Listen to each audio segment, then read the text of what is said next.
was just scared, and I was insecure about every single thing I did. So, what happened? I finally noticed something important. Someone gave me a compliment. That I thought that was my main problem, is that I started to believe that I didn't deserve the good things that come into my life, And then I finally noticed something. If everything begins here, what happens next? For me, the answer was not sadness. For me, the real answer was apathy. I think apathy is one of the most misunderstood feelings that really exist. Because if I tell you, right now, think about an apathic person. Including myself, we instantly think about a person who is lazy. We think about a person who is irresponsible. Or we even think about a person who simply doesn't care about life anymore. But if we really look at it, this is not how apathy really works. Because this is not how apathy really feels. Well, at least, it didn't feel like that for me. Apathy for me felt like putting effort into things and constantly wondering if any of them actually mattered. Apathy for me felt like losing excitement into things that I once would have been really grateful for. And let me tell you that the scary part about this is that this doesn't happen all at once. It happens little by little. First, you stop celebrating your achievements. Second, you stop believing the compliments that someone gives you. And when you finally realize it, you're just living through life without really being present in it. If I'm being honest with you, I remember a period of my life when I had a lot of responsibilities. I had a lot of work, I had a lot of deadlines, and I had a lot of projects to deliver. And of course, due to that, I had a lot of people that was depending on me. If you ask me, from the outside, everything seemed to be fine for me. I was just delivering what I was supposed to deliver, I was completing my work, and I was doing everything. I was just showing up and doing everything fine. But if you ask me, internally, I felt disconnected from all. I wasn't even asking myself anymore if I was really enjoying what I was doing. I wasn't even asking myself if that was making me happy. I wasn't asking myself if I was just doing it right. I was just delivering. And the most important part for me is that I wasn't even asking myself if that was helping me grow. I was just doing it because it needed to be done. And then, finally, I could manage to realize something. There's something really important. I thought that I was just being mature. I thought that maturity meant pushing through life no matter what happened and just delivering what I was supposed to deliver. But then, as I noticed, I wasn't being mature at all. I was just being disconnected from all.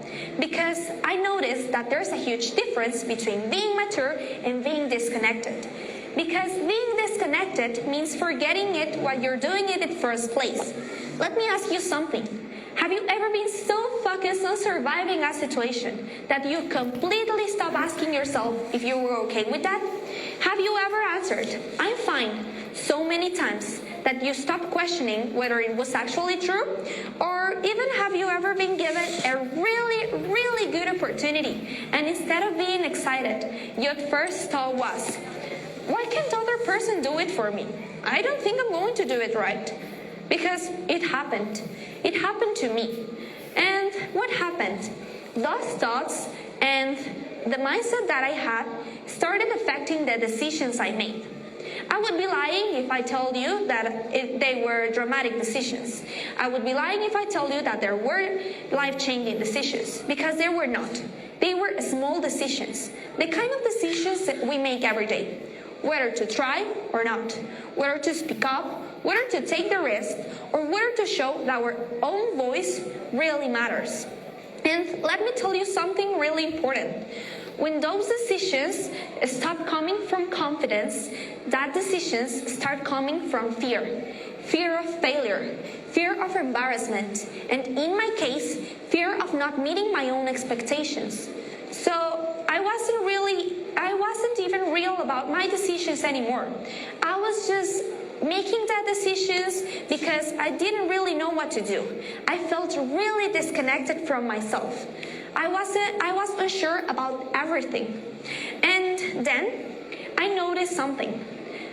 I had dependence on other people's opinions. I didn't even know what to do. So I just started looking for confidence somewhere else. I started looking for approval somewhere else. I started looking for all the validation I needed somewhere else. And if you notice, this is where our next problem begins. Because when you depend too much on external validation, you cannot even make your own decisions anymore. You say something like, "It doesn't matter for me. I'm okay with anything. You can choose whatever you want. Never mind. I don't really care." But think about it. Are you okay with anything? Don't you want to make a decision based on you truly want to do? Because it happened. I remember that a few months ago, we did an activity at school where we were supposed to write down our qualities, our capabilities, and our abilities. I thought, oh my God, this is one of the easiest tests a teacher has ever given me. But then, guess what happened? I stared at the blank paper for 15 minutes straight, and I wasn't even capable of writing anything down. I thought for a long time, but I couldn't.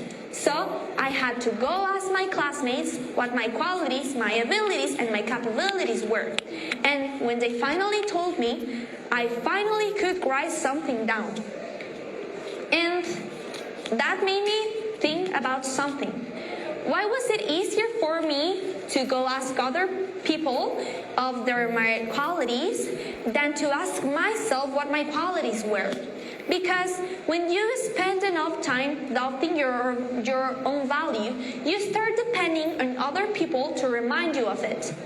And when this happens, when someone makes you feel safe, when someone makes you feel understood, and when someone makes you feel heard, it's very easy to put them on a pedestal. And I tell you this, not just because I want to say it, because I've done it before. I've done it a lot of times. It happened to me that I depend too much on a person's validation that I completely forgot to ask myself if I was just doing things right.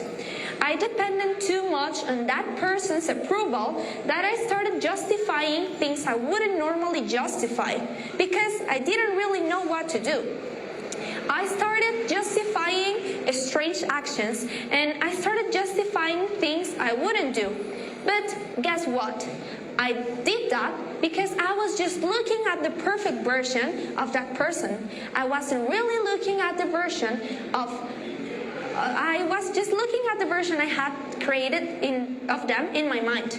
I wasn't really looking at the person who that person really was because I wasn't sure. But if I tell you something, eventually reality catches up. It always does. So then, that experience taught me something really, really important. People are not perfect. And because we're not robots, at the end, we are humans. And we always commit mistakes. I'm not telling you this because you can't make mistakes all the time. Because of course, you have to learn about them. But I'm telling you this because no one is responsible of making you feel worthy. The only who is responsible of doing that is yourself. You are responsible of making that actions. And you're responsible of feeling through with yourself and feeling secure. It's important to stop looking for external validation.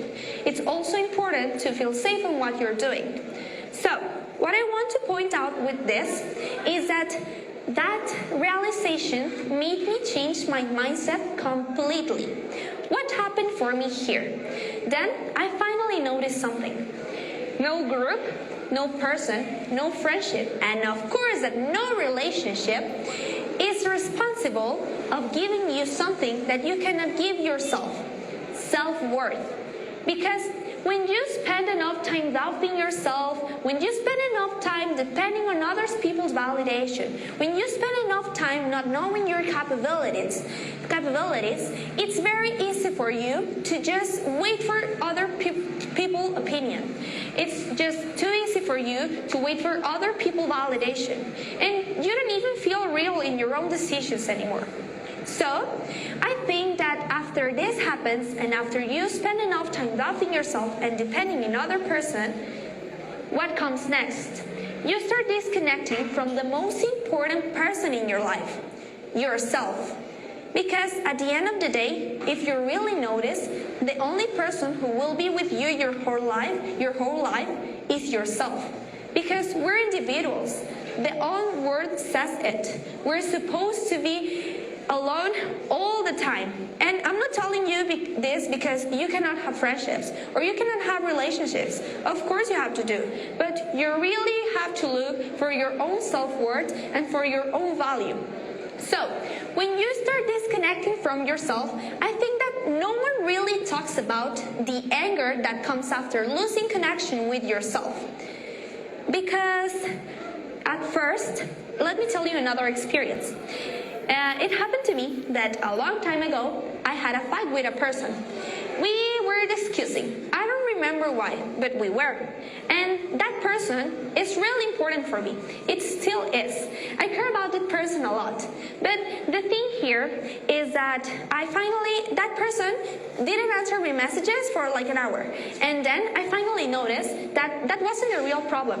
The problem here was that I was so stressed. I was overthinking everything. And I was just feeling sad. I was overthinking what I had done before, and I was overthinking my own value. When that person finally answered, then I noticed something. I wasn't sad. I was angry. I was angry at moments. I was angry at life. I was angry at people, and I was angry at everything because I didn't know how to feel anymore. And what I want to point out with this is that anger and that frustration just came because I wanted other people to be as I was for them. I wanted other people to comfort me the way I comforted them. And then I finally noticed something. No one is responsible of loving you the way you love them. So, finally, as I want to end my talk with this, I think that the most important part that we have here is that to be resilient. We really have to be resilient with ourselves because at the end, the only person that will choose to try or to not do it, to take the risk or to not do it, or to keep up or to not do it, is going to be yourself. With the help of this talk, I hope that you find some peace of mind in this lifetime. I hope that you find some peace of mind in this lifetime. And as Frank Sinatra once said, each time I find myself laying flat on my face, I will just pick myself up and get back in the race. Because that's life, and we can't deny it. Thank you.